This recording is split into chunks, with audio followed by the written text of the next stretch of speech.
nunca me dejó de hablar.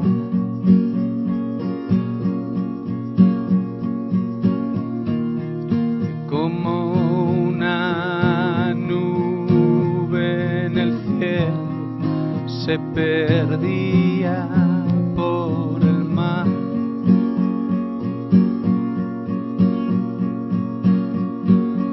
Y voló alto para alcanzar el rastro que solías dejar.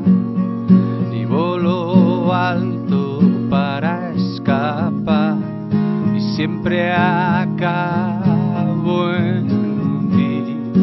Y en su maleta la esperanza de volverte a ver.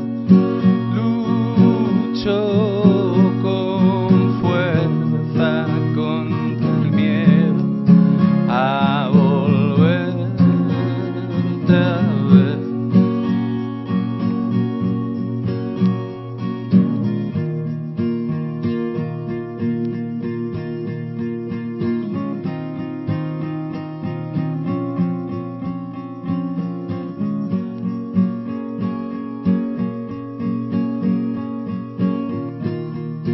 Como la resina en ámbar se convirtió al arder.